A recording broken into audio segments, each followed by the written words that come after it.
Rain hammered down on the forward operating base like a barrage of nails from the heavens, turning the dirt yard into a brown soup of sucking mud. Floodlights glared through the downpour, slicing white cones across the compound and glinting off coils of razor wire. Helicopters thumped away in the distance, their sound fading into the low thunder of artillery rumbling miles off. In the center of the yard, a circle of soldiers stood in ponchos, their breath steaming in the chill night air, watching something unfold with taut silence. A single man stood apart from them, his uniform immaculate despite the mud. He was tall, sharp-jawed, and radiated command like heat from a forge. General Marcus Holton, commander of the entire division. He paced slowly in front of the assembled company, boots splashing through puddles, his expression like carved granite. When he stopped, the rain seemed to pause with him. "Men," Holton said, voice carrying even through the storm, "we've got a problem." His tone was cold, surgical.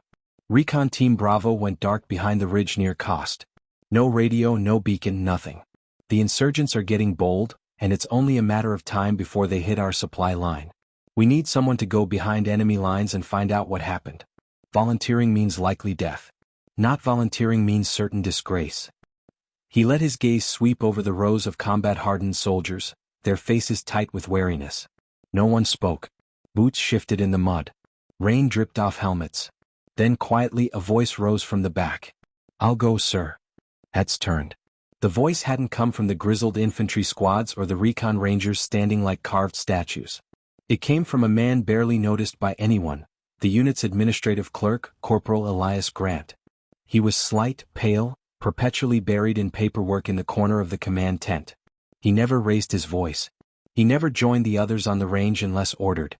Now he stood straight, soaking wet, eyes steady. A ripple of disbelief ran through the formation. Holton raised one dark eyebrow. "You?" Holton said. "You file requisitions." "Yes, sir," Elias said. "And I can read terrain maps, radio protocols, and speak Pashto." "You ever been in a fight?" drawled Sergeant Cole Maddox, a hulking recon veteran with a scar like a lightning bolt down his jaw. He spat in the mud. "Last I saw, you got winded carrying a printer." Elias's jaw tightened. "I can do it." Laughter rippled through the soldiers, sharp and mocking. But Holton didn't laugh. He studied Elias like a hawk eyeing something small that might bite back. Then he stepped closer, boots squelching. "Prove it," Holton said. "Right here. Now, Sergeant Maddox, you will engage Corporal Grant in a simulated close-quarters contest. No weapons. First man to be pinned or yield loses." The circle of soldiers straightened with sudden electricity. Maddox grinned, wolfish.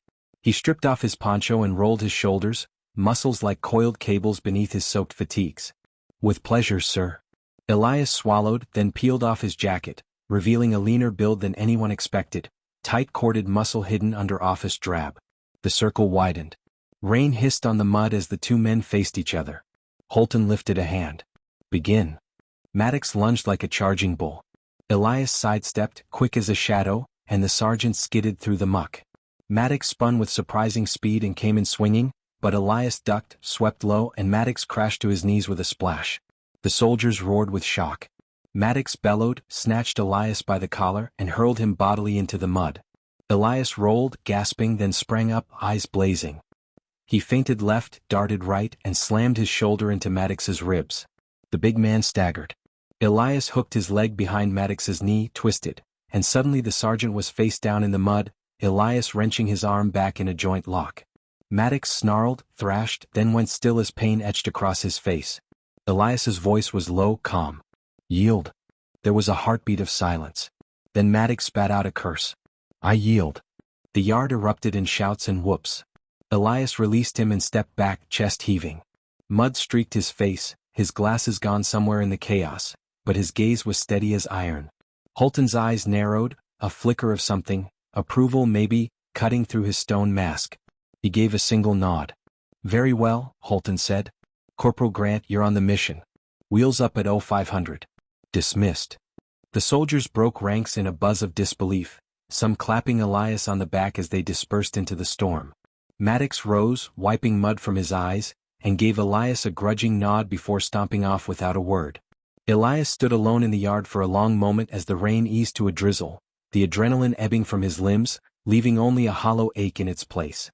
He had volunteered. There was no going back. Hours later, the air in the forward command tent was stale with coffee and cold sweat.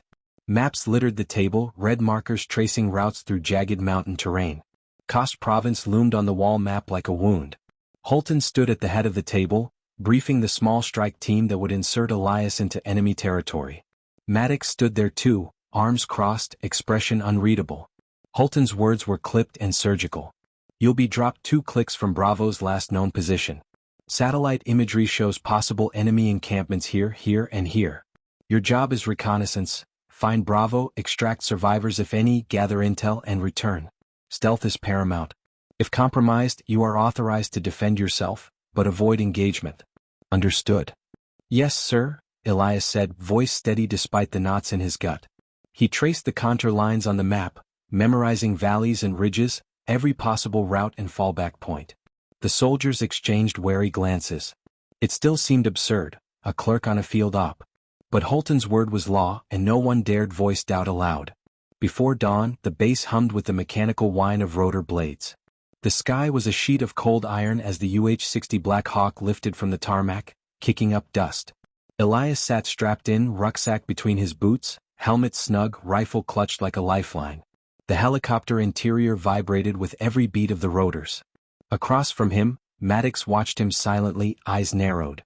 Finally, Maddox leaned close, shouting over the noise. "You get killed out there, pencil boy, I'm not dragging your corpse back." Elias met his stare, unflinching. "I don't plan on dying."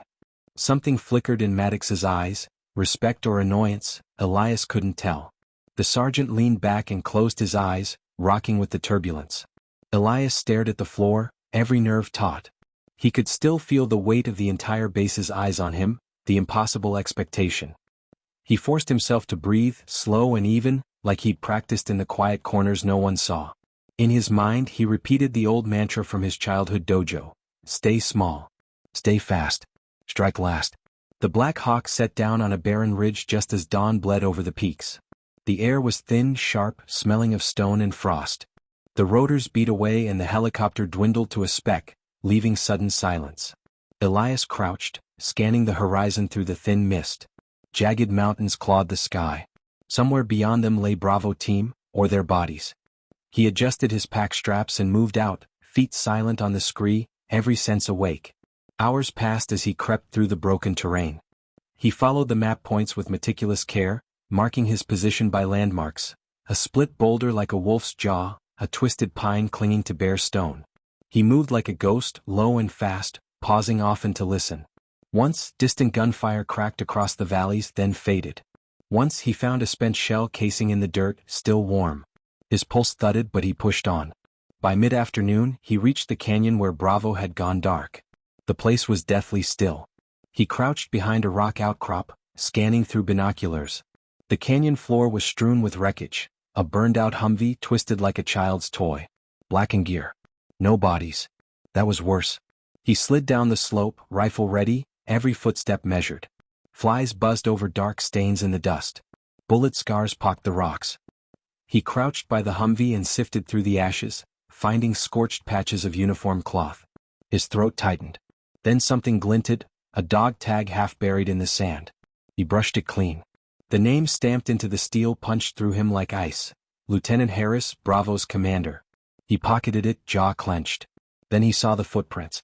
Dozens, maybe more, leading north into a narrow defile. Fresh. Elias froze, listening. Wind moaned through the stones.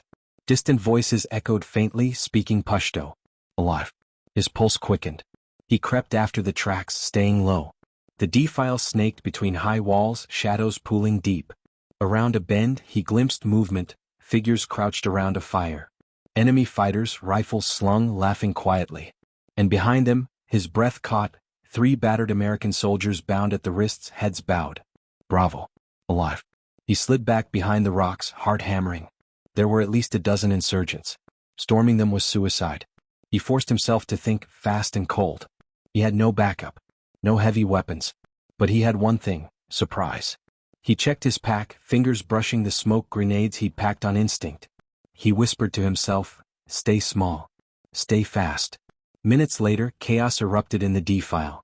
A canister clattered into the enemy camp and exploded in a billow of choking white smoke. Shouts rang out. Shadows lunged through the haze. Elias moved like lightning, a blur of motion. He slashed the prisoners' bonds, hissed, "Run!" and spun, firing controlled bursts into the air to drive the fighters into cover. Bullets snapped past. Rock chips stung his face. One insurgent charged through the smoke, eyes wild, rifle raised, and Elias dropped low, swept his legs and drove an elbow into his ribs. The man crumpled. Elias hurled a second smoke canister and plunged after the escaping prisoners, herding them through the haze. They sprinted through the winding defile as gunfire roared behind them, echoing off the stone. Elias led them over jagged boulders, down a dry wash, never stopping, never looking back. Hours seemed to collapse into heartbeats. By the time they reached the extraction ridge, all four of them were staggering on the edge of collapse. Elias keyed his radio with trembling fingers. "Falcon, this is Ghost. Package secured. Need exfil immediate." Static, then the blessed crackle of reply. "Copy, Ghost. Black Hawk inbound. 5 mics." The rescued soldiers collapsed in the dust, gasping. Elias stood guard, rifle ready, eyes scanning the horizon. His whole body ached, lungs burning, but his mind was sharp, crystalline. He had done it. Against all odds he had pulled them out. When the Black Hawk thundered in and the door gunners hauled the survivors aboard, one of them, a young private with blood crusted on his temple, grabbed Elias's sleeve. "Thought we were dead," the private rasped. You're just a clerk." "Not today," Elias said softly and pushed him toward the ramp. They lifted into the bruised evening sky, the mountains falling away below. Maddox sat across the cabin, silent, watching Elias with an expression Elias couldn't decipher. Maybe respect. Maybe worry. The wind howled through the open doors.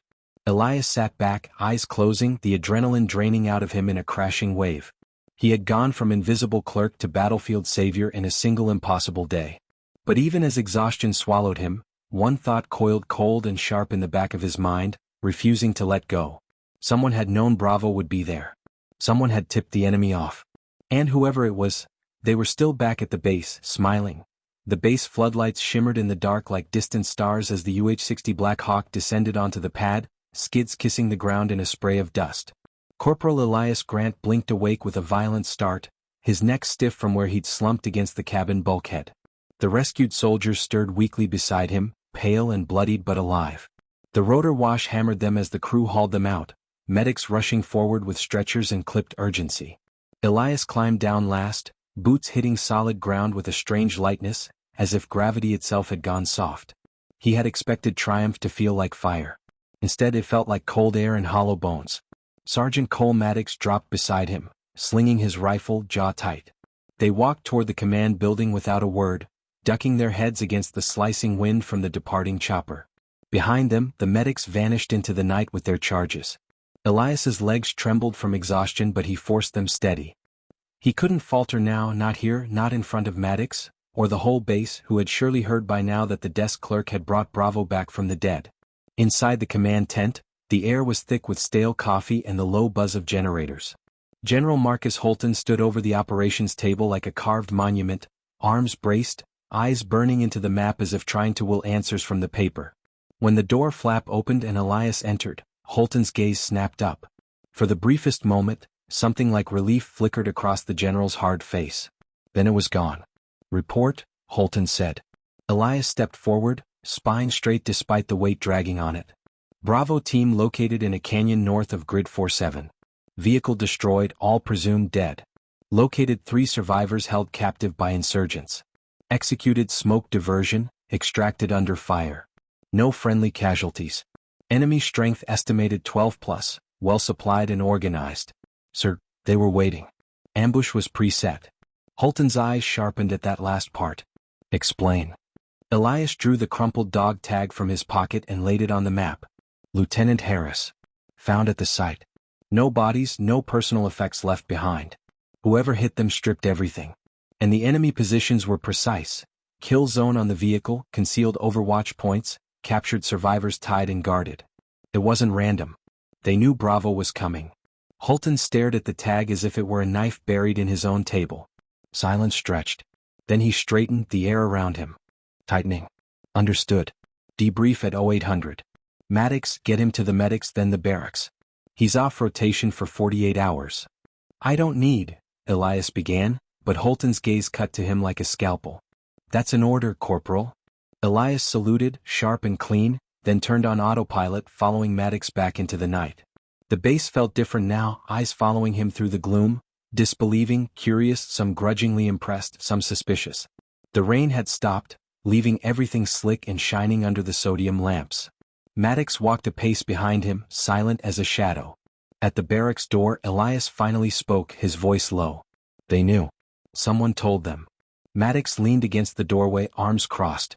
His eyes were cold in the dim light. "Yeah, I figured that out too." "Then why aren't we doing something?" "Because," Maddox said, "you're a clerk who just did something suicidal and miraculous in one day, and Holton's got to figure out if you're a hero or a headache before he lets you anywhere near the word traitor." He pushed off the wall and moved closer, looming. "Get some sleep. Keep your mouth shut. Watch who's watching you." Elias stared at him, pulse drumming. Maddox clapped him on the shoulder, surprisingly gently, and strode off without another word. The barracks were dark and hushed inside, rows of bunks like shadowed teeth. Elias collapsed onto his boots still on, and the world slipped away like water down a drain. When he woke, sunlight speared through the slats and his whole body felt like bruised lead. He dragged himself upright, showered off layers of dried sweat and dust, and changed into fresh fatigues. By the time he reached the debrief room, coffee fumes hung thick and the low murmur of voices cut off when he entered. Holton sat at the head of the table, Maddox on his left, several intelligence officers scattered around. They all looked at him with the same unreadable stillness. Holton gestured to a seat. Elias delivered his report like he was filing paperwork, crisp and exact, though his voice felt detached in his own ears. He traced the canyon routes on the map, listed enemy numbers, their weapons, AK-47 variants, at least one PKM machine gun, described their positions, the ambush signs, the route he'd taken out. When he finished, silence pooled heavy in the room. Then Holton said, "Leave us. Everyone but Grant." The others filed out, Maddox hesitating only a moment before following, though his eyes lingered on Elias like a warning. The flap closed. Holton's gaze bored into him. "You think we have a leak?" Holton said. It wasn't a question. "Yes, sir." "Prove it." Elias blinked. "Sir?" Holton stepped closer, voice low and dangerous. "What you pulled out there, that wasn't luck. That was calculation. Precision. Which means you might be more than a clerk. So prove it. Quietly. If someone's feeding our routes to the enemy, I want names before they strike again. But if you breathe a word of this to anyone, I will burn you down myself." "Understood." Elias's heart hammered. "Understood, sir." "Good." Holton straightened, mask snapping back over his face. "You'll have full access to logistics and comms records. Maddox will be your cover. He thinks he's babysitting you on follow-up field checks. Keep it that way." Dismissed. Outside, the sunlight felt too bright, the noise of the base too sharp, like the whole world had tilted. Elias walked the gravel path in a daze, past motor pools and rows of tents, the smell of diesel and hot metal thick in the air. He had spent months invisible in this machine, pushing papers unnoticed. Now he was walking into its gears. He started with the movement logs. He buried himself in the comms tent, screens flickering blue light across his face as he combed through encrypted dispatches, convoy manifests, recon schedules. The hum of servers filled the silence. He built a matrix of outgoing orders, cross-referencing times, call signs, and recipients. Maddox showed up around noon, dropping a tray with a sandwich and coffee next to him. "You planning to sleep again this year?"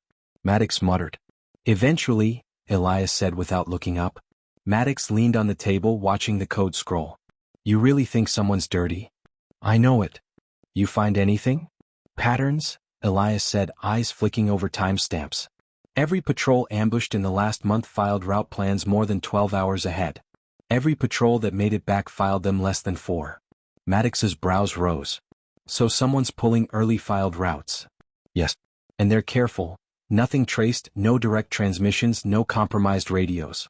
It has to be someone inside ops with direct access to the schedule queue. That's a small pool."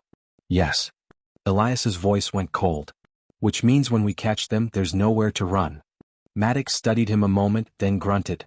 "All right, pencil boy. Let's catch a ghost." They set the trap that night.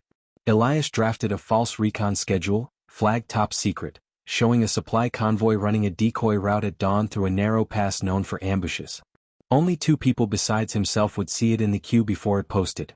Captain Rourke, the logistics officer, and Lieutenant Vega, the signals chief. Elias and Maddox would shadow the fake convoy from a ridge over watch, hidden, watching who showed up. They moved out in pre-dawn darkness, the sky an ocean of black glass pricked with stars. The air was razor cold. Maddox moved like a wraith, silent on the rocks. Elias followed, heart pounding, every sense razor sharp. They reached the ridge above the pass as the first gray light bled into the east. The convoy, a pair of empty MRAPs, rumbled below on schedule, engines growling. For an hour, nothing. Wind hissed through the rocks. Then Maddox's hand closed on Elias's shoulder, hard. Movement, he hissed. Elias raised his binoculars. Shapes ghosted between the boulders ahead of the convoy, fighters maybe 20 well-positioned, waiting. His blood iced. They had taken the bait. He reached for the radio to warn the convoy, but Maddox caught his arm, shaking his head. If we spook them now, we lose our rat. Wait. Elias's jaw clenched. He watched, silent agony coiling in his gut, as the convoy rolled closer, oblivious. The ambushers shifted. And then, an explosion ripped the world apart.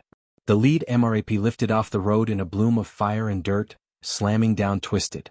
Gunfire erupted, deafening. Elias shouted into his mic, ordering the surviving truck to fall back, and it screeched into reverse, slamming away in a storm of dust. The fighters swarmed the wreck, looting fast, then melted back into the rocks as fast as they'd appeared. Elias lowered the binoculars, hands trembling with rage. One of the drivers hadn't made it out. His silhouette lay still by the burning wreck. Maddox's face was stone. They were waiting, Elias said hoarsely. Which means someone told them. You were right. Elias tore the data chip from his recorder. We have to get this to Holton. They made it back to base by noon, dust-caked and wired on adrenaline. Holton's jaw tightened when they laid out the footage. One of my officers is bleeding this base, he said, voice like iron. Find out which. Elias dove back into the logs, now with fire in his blood.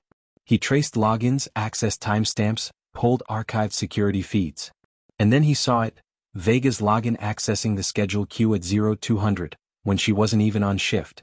A ghost trace of a data transfer pinging off a supposedly dead comm node on the north perimeter. It was subtle, buried deep, but Elias saw it.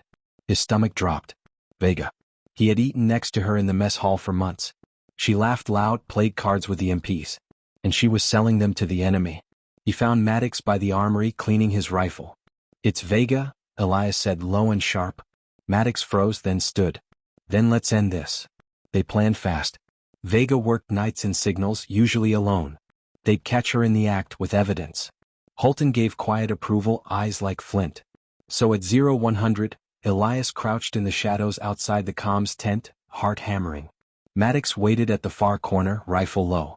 Inside, Vega sat at her terminal, headphones on, backlit by screens. Elias watched her fingers dance over the keys. A secure drive plugged into the console winked with a red LED. Data transfer. Proof. Elias moved, silent as breath. He slipped inside, closing the door soft behind him. The hum of servers masked his steps. He came up behind her and pressed his sidearm to her ribs. Don't move. Vega jolted, froze. Slowly she raised her hands. Maddox swept in from the side, yanking the drive from the console and snapping cuffs on her wrists. Her eyes were wide, furious. You have no idea, she began, but Elias cut her off cold. Save it for Holton. They marched her through the silent base like ghosts, straight to Holton's office. The general stood waiting, expression unreadable. When Maddox dropped the drive on his desk, Holton plugged it in without a word. Lines of stolen patrol routes scrolled across the screen, dates and call signs like gravestones. Holton's face hardened to granite. Take her to the MPs, he said. Quietly. Vega laughed suddenly, a short, sharp bark. You think it ends with me, she spat. You don't even know who you're working for. Holton's eyes flicked to her, sharp as a blade. Get her out of my sight. Maddox hauled her away. The door closed. Silence dropped like a stone. Holton turned to Elias, and for the first time, there was something almost like pride in his gaze. You did good, Holton said. Then his tone darkened. But she's right about one thing. This goes deeper. And now whoever's above her knows we're looking. That makes you a target. Elias felt the cold knot in his gut tighten. Understood. Holton stepped close, voice low. Get some rest. Keep your weapon on you. And Grant, you're not a clerk anymore. Elias walked out into the night, the base quiet under a pale moon, the air smelling of dust and jet fuel. He should have felt victorious. Instead, he felt the crosshairs tightening invisibly around him. Somewhere out there, someone higher than Vega was watching, waiting, planning their next strike. And now they knew his name. The compound was burning behind them, orange flames licking at the black Afghan sky, while the team crouched in the shadows of an abandoned stone hut half a click away. The echo of gunfire still rattled through Caleb's skull like distant thunder. Smoke smeared the stars overhead. His hands were shaking, though he tried to hide it, wiping soot from his face with his sleeve. "Everyone up?" barked Sergeant Cole, his voice low but firm. He was bleeding from a slice across his forearm, his sleeve soaked dark. "Alive," said Ramirez, panting hard, crouched with his M4 still raised. Hawthorne gave a nod, his jaw clenched. Ingwin muttered a shaky, "Yeah," without looking up from the bloody tourniquet he was tying around his own calf. Then all eyes fell on Caleb Rains. He sat with his rifle across his lap, his chest heaving. There was a smear of dried blood on his cheek, someone else's. He looked up slowly, meeting Cole's gaze. "I'm good," he said, though his voice cracked. Cole studied him for a beat, then nodded once. "Then we move. This place won't stay quiet for long." They moved, limping through dry gullies under the cover of darkness, keeping low. Caleb followed close behind Cole, his eyes scanning every shadow for movement.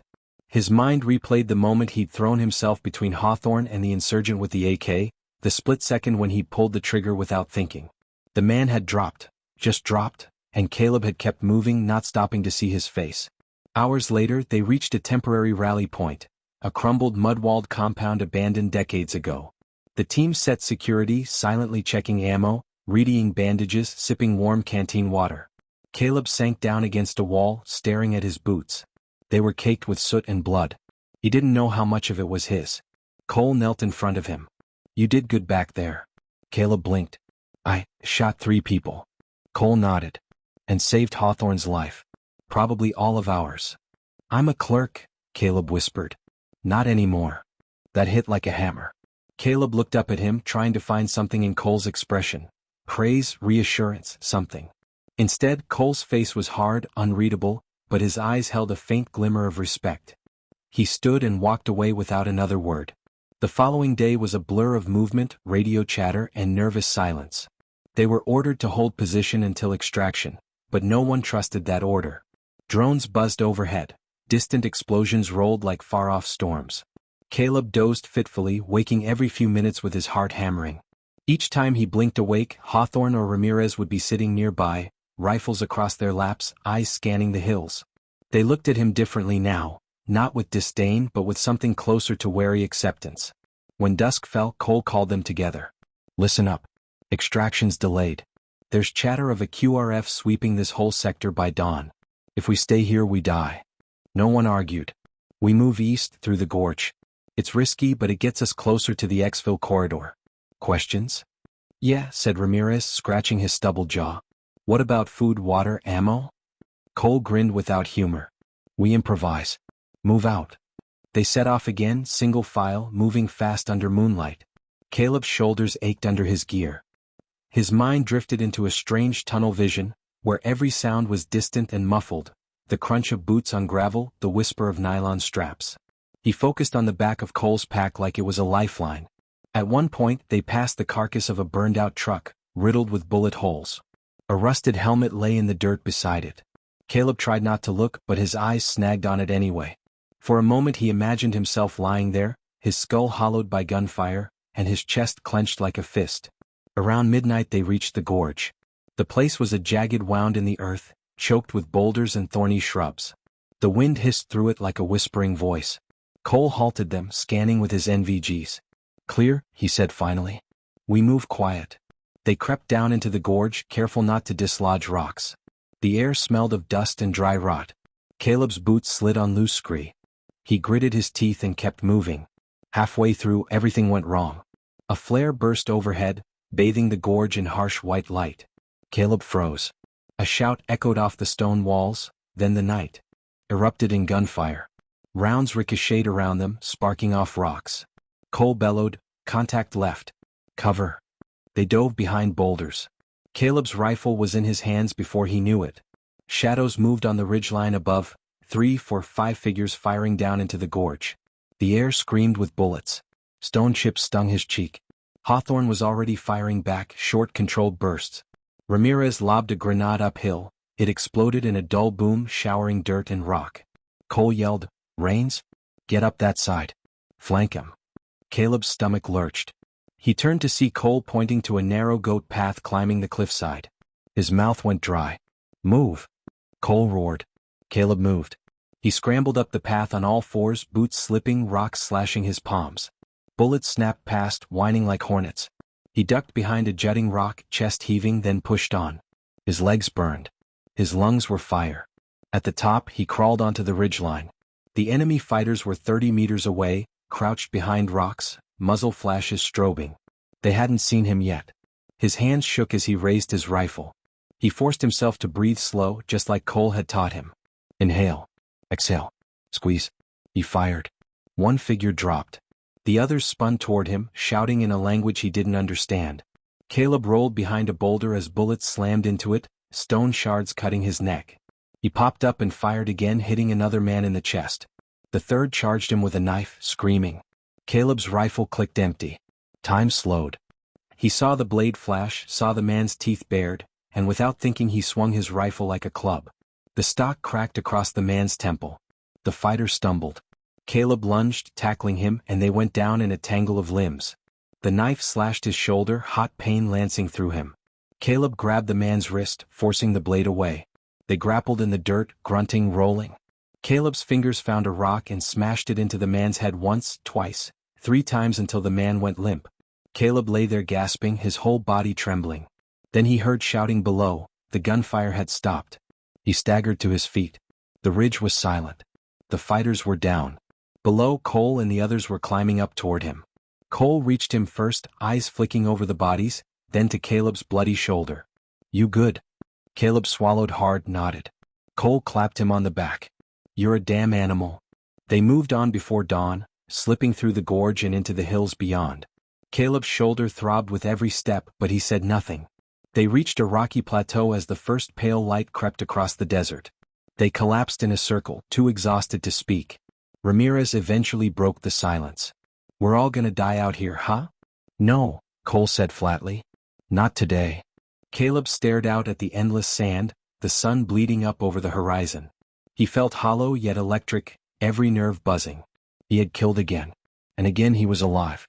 2 days later, after endless hiking, evading patrols, and rationing their last drops of water, they finally reached the extraction point, a barren stretch of desert marked by a blackened tree stump.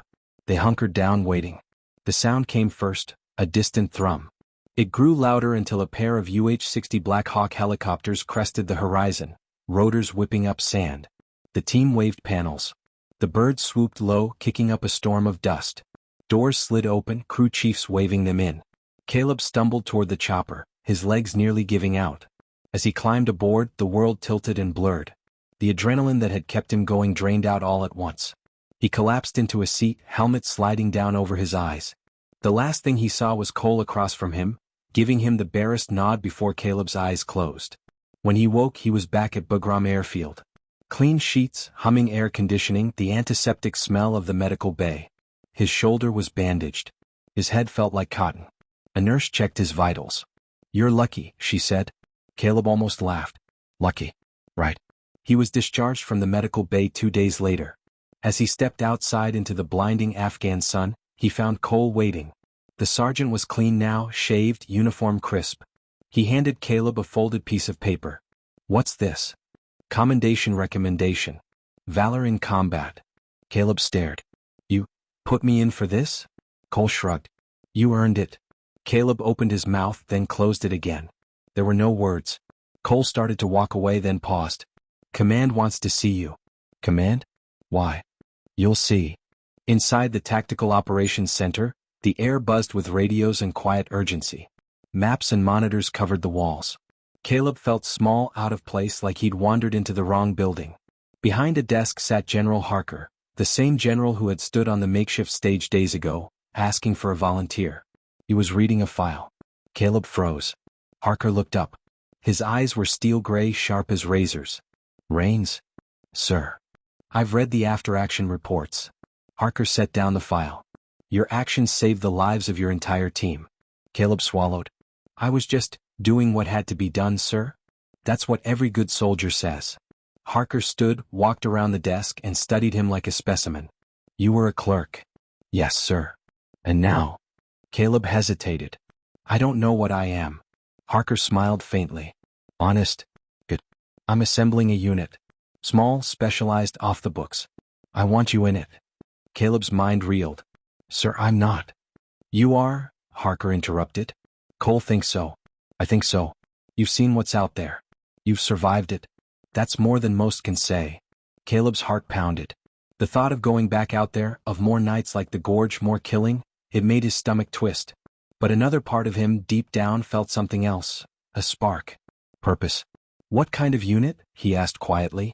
Harker's smile sharpened. We hunt the ones no one else can find. Caleb stood there, the noise of the operations center fading into a distant hum. He thought of the clerk he used to be, sitting behind a desk stamping requisition forms, invisible, forgettable. And he thought of the man on the ridgeline with blood on his hands, the one who had kept his team alive. I'll do it, he said. Harker nodded once.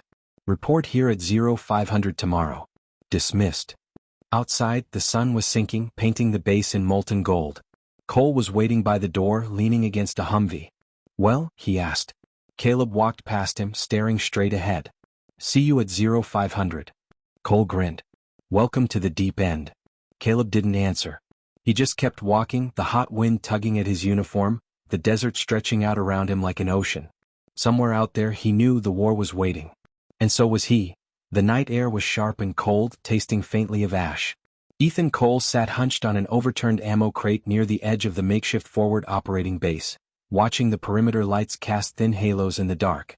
Beyond them lay only darkness and silence, broken occasionally by the faint bark of distant gunfire somewhere out in the hills. The Wolverines were back at their outpost now, battered but intact. The destruction of the munitions depot had been a major win. Command had even radioed congratulations, though their tone had been strangely clipped, businesslike. No medals yet, no parades, just terse acknowledgments and a reminder. More missions were coming. Ethan hadn't spoken much since they got back. His body ached everywhere, a dull, grinding exhaustion sunk deep into his bones. But his mind refused to rest. It replayed the day's fight in jagged fragments. The RPG strike, the chaos inside the factory, the blood spraying from a man's broken nose under his hands. The look in his eyes. Not fear, defiance. Ethan had killed him. There was no question of that. Not just shot him from a distance but beaten him until he stopped moving. And somehow what scared Ethan most was that he didn't regret it. Not exactly. Not yet. Can't sleep, huh? A voice said. Ethan looked up. Corporal Diaz approached out of the gloom, carrying 2 steaming mugs. He handed one over and sat down on another crate, his knees cracking audibly. The steam smelled bitter and burnt, army coffee. Didn't figure you for the quiet, brooding type, Diaz added, sipping. Ethan stared into his cup. Just thinking. Diaz snorted. Don't think too hard. Bad for your health out here. Silence settled between them, broken only by the occasional distant pop of gunfire. Diaz tilted his head toward the command tent where dim light glowed through the canvas. Rourke's in there, Diaz said. Getting the next op dumped on us. Ethan blinked. Already? Always, Diaz said with a weary grin. War doesn't nap. Ethan sipped the scorched coffee and grimaced. What kind of op? No idea. But if it's Rourke picking us, it's going to be loud and messy. Diaz gave him a sidelong glance. How you holding up, rookie? I'm not sure, Ethan admitted.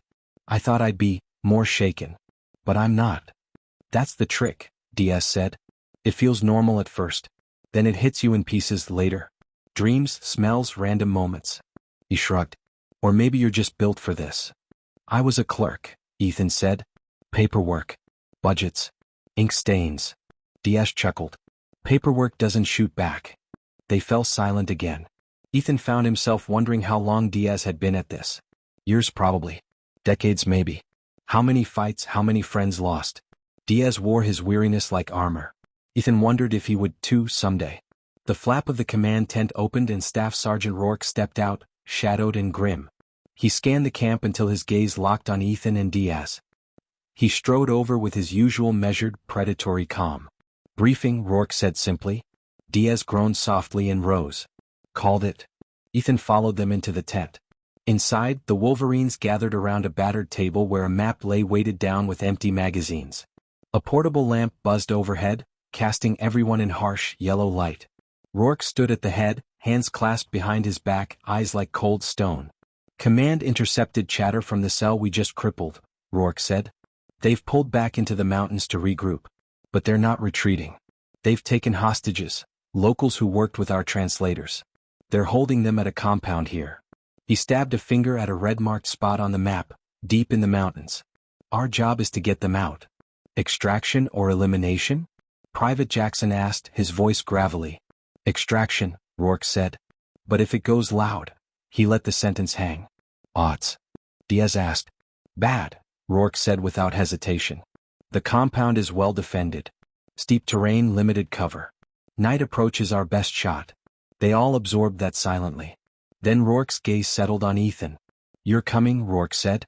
It wasn't a request. Ethan felt every eye on him. Yes, Sergeant. Get your gear. We move in 2 hours, Rourke said. And just like that, the briefing was over.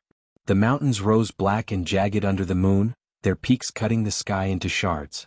The air thinned as the Wolverines climbed, their breaths steaming in the cold. They moved in single file, night vision goggles casting everything in ghostly green. Packs bit into shoulders, rifles bumped against vests. The only sounds were boots on loose stone and the occasional quiet curse when someone slipped. Ethan moved near the middle of the column, concentrating on every step. The terrain was brutal, steep switchbacks, loose scree, thorny brush. His thighs burned, sweat chilling on his back despite the cold. The stars overhead were sharp and countless. It felt like they were climbing out of the world. After hours of silent slogging, the column halted. They crouched in the shadow of a rocky outcrop, peering down into a narrow valley. Below, nestled among the cliffs, sat the compound, a cluster of squat concrete buildings surrounded by a high wall topped with razor wire. Faint lights glimmered within.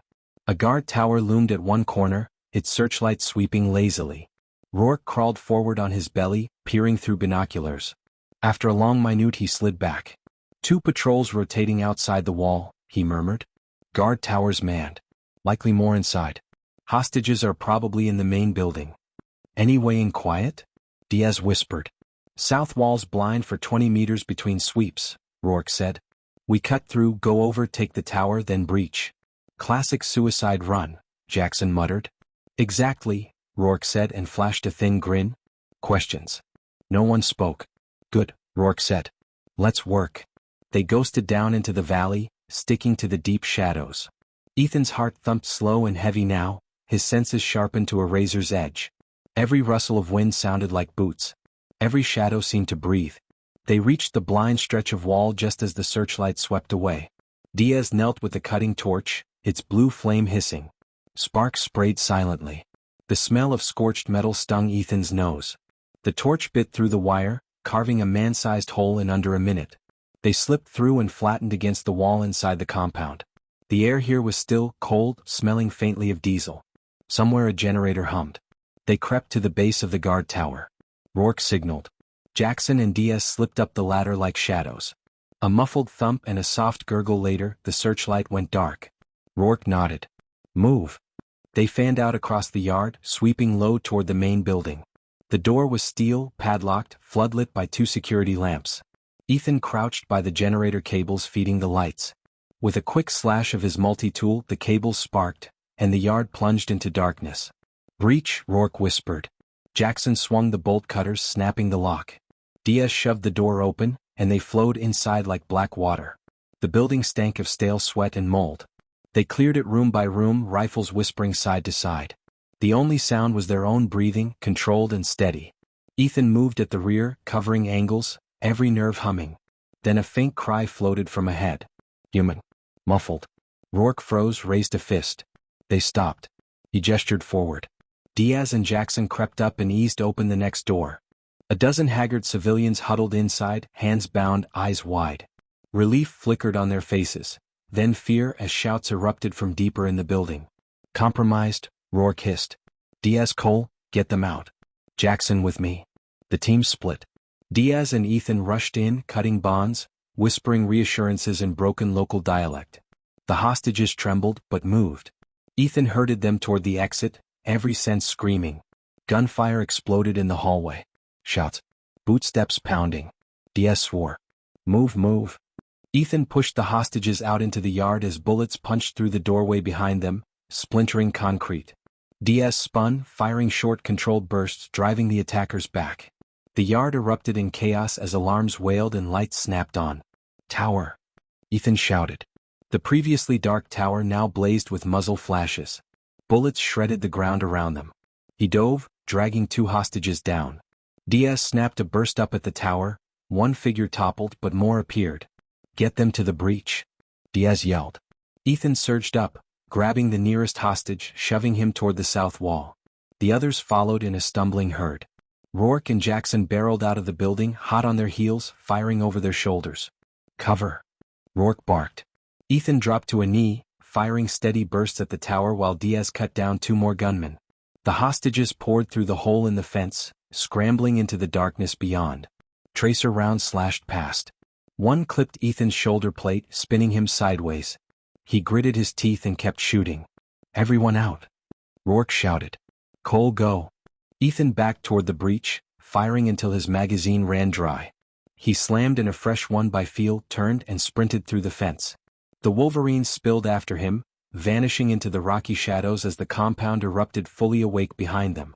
Bullets chased them into the night. Grenades boomed. Stone chips stung their faces.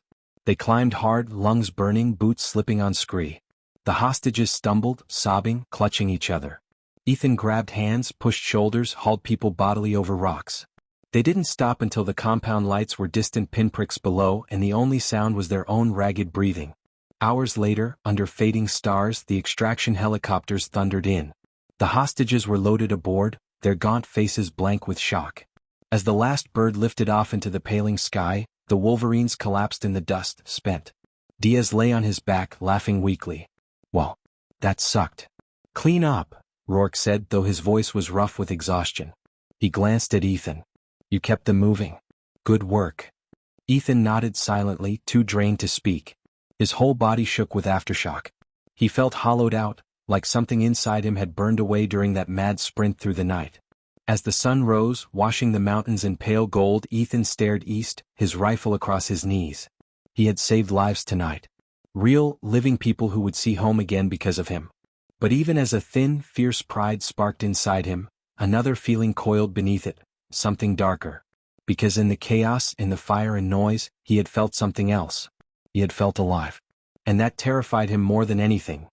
The base was quieter than usual when Ethan, Cole and the Wolverines returned. The desert sun hung low and hard in the sky, glaring off the corrugated steel rooftops. A handful of mechanics worked on armored vehicles, their tools clanking in slow, lazy rhythms. Somewhere a radio played faint country music, thin and crackling in the dry air. Ethan stepped down from the transport truck last, his boots hitting the packed earth with a dull thud. He still carried the faint smell of cordite and cold sweat. Every muscle in his body felt stiff, as though he were carved from stone. His gear weighed heavier than it ever had, even though he knew it was just his own fatigue magnifying everything. He dragged himself toward the barracks while the others scattered, some to the showers, some to the mess, some just collapsing on cots fully clothed. Staff Sergeant Rourke peeled off toward the command building without a word, his face unreadable. Corporal Diaz ambled alongside Ethan for a few steps, then slapped him on the back. You didn't puke or freeze, Diaz said. That's half the battle. I almost did both, Ethan admitted, managing a tired grin. Good, Diaz said. Means you're normal. They split at the barracks. Ethan stepped inside the dim, cool interior and dropped onto his bunk. He meant to just rest his eyes for a moment, but they slammed shut like lead doors. When he woke, the world was orange with sunset. The barracks were mostly empty. Someone had draped a blanket over him. His body felt a little lighter, though his mind still hummed with restless static. He swung his legs off the bunk, stretched, and winced as his ribs cracked audibly. The mess hall was nearly deserted when he wandered in. He loaded a tray with mystery meat, limp vegetables, and instant mashed potatoes, then sat in a quiet corner. He chewed mechanically, tasting nothing. Across the room, a group of engineers were laughing, their shoulders shaking, trading jokes over greasy burgers. Ethan watched them, almost envious. It seemed impossible that life could still be that simple. That there were people here who hadn't seen the things he had just seen. A shadow fell over his table. Ethan looked up. Rourke stood there, still in full gear, his face streaked with dust. "Walk with me," Rourke said. Ethan swallowed the last bite and followed. They walked the perimeter in silence for a while. The desert stretched endless and dark beyond the wire. The air was cooling quickly, sharp and dry. Stars pricked through the purple sky. "You did well," Rourke said finally, not looking at him. "Thank you, Sergeant. You kept your head. Moved civilians under fire. That's harder than it sounds." Ethan hesitated. It didn't feel like thinking. It just happened. "That's how it should feel," Rourke said. "Training buries instincts in you so deep they come out without permission. Thinking gets you killed." They walked another 50 paces in silence. "Command noticed you," Rourke added quietly. Ethan blinked. "Noticed? They want me to send someone for advanced training," Rourke said. "Small unit tactics, urban ops. They want you." Ethan stopped walking. The desert wind whispered against the fence. "Me," he said. "You've got the right mind," Rourke said. "And you don't rattle easy." Ethan faltered. "I was a clerk." "Not anymore," Rourke said. He finally turned, his eyes sharp in the dim light. "You get this, Cole? You're one of us now." Ethan stood very still. The words landed in his chest like a weight and a spark at once. "One of us." "I'll do it," he said. Rourke nodded once. "Good. You leave in 3 days. Pack light." And just like that, Rourke walked away, boots crunching in the dirt, leaving Ethan staring out at the vast dark desert, heart thundering. The next 3 days blurred into drills and preparation. Ethan ran until his legs went numb. He sparred until his knuckles split. He disassembled and reassembled his rifle blindfolded, again and again. At night he lay awake listening to the soft snoring of the barracks, staring at the ceiling, wondering who he was becoming.